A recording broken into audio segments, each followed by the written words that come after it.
Assalamualaikum dostlar. Bugün 22 may Noken Lelin joldan özün ayıldan tan sahipkerden bir monday sını öte jindi desem ben bolsa kerek. Mына өзүңөр дагы баа берип кеткиле. Анан бул өзүн Лелин жолдо чоңойгон быштысынан бери мен билгеним боюнча быштысынан бери ушул жерде. Өзү Россиядан келген бейин ичинде туулган экен. Биздин Нокенде Момбеков айылында туулган кунан экен. Муну бир базар оргондо Ирсал деген таксыр кунанында алып, анан ушу быштысындагы жаңасын да Лелин жолго саткан. Лелин жолдо өзүбүздө бир улак чаппаган барашка минип жүргөн. Анан өзү ошо Россияга кетип, бир өлкөлөргө саткан экен, алардан биз алып, анан муну элге ортого койтабыз. Жашы боюнча эки асы, бою 1,58 чыкты метрге. Анан ошо 1-2 жолу улак апарып чаап аткандарын көргөм, башында 1-2 келе жакшы барат дейт. Анан жемге тойбогон үчүн кийин туруп калат экен дейт. Себеби өздөрү алиги семиз чаап, ток апарып, али жаңы ат минген баланы кылат да. Өзүнүн айылда, өзүнүн өлкөбүздүн аты эле.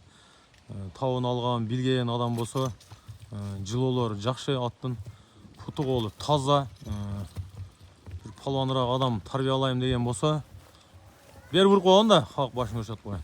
Аз о жерден минип келгиче ушеге тердеп кетти. Мынакей, ушеге токтопту. Кабак башы, палвандыгында өтө сөз жок. Жигиттер мынакей. Сынды көрүнөрдө жасап койгондой жаныбар. По-моему, шу буден студион аралашкан бирдеме да. Бирок шу Нокенде туулган кулун.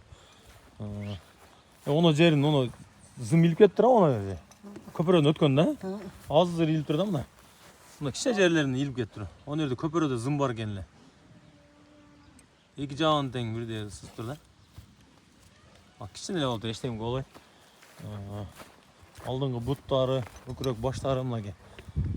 Таза жылкы, тунук жылкы мына. Алдыңкы көкүрөгү, арка тараптар. Ошол жерин азыр эле не кылып тур да? О көпөрөдөн секирди азыр. Ошондо көпөрөнүн чекесинде зымдар бар экен 5-6 та. Кичине чүдәчи. Терисин эле мындай сылып кетти. Мынакей атты көрүнөр да. Ат өтө палван ат. Бир адам менет кылам деген болсо, мынакей чаап ойносоңор болот турган ат. Гелен ичине кирип алган болсо, былкыт бе тура турган ат жандар. 350 000 сом кем бар мынакей. Болгон маалымат ушул дагы. Мындан дагы толук маалымат керек болгон болсо, мурдагы эгелердин номерин беребиз. Ошол боюнча толук маалыматтарын ала бересиңер. Өтө күчтүү жылкы экен үстүдө. Мактайсың дедиңер. Барын мен көзүм менен көрүп турам да, болгон мактабадам. Анча аттан мындай сын болбойт. Содаңарды берсин да, сайыпкер.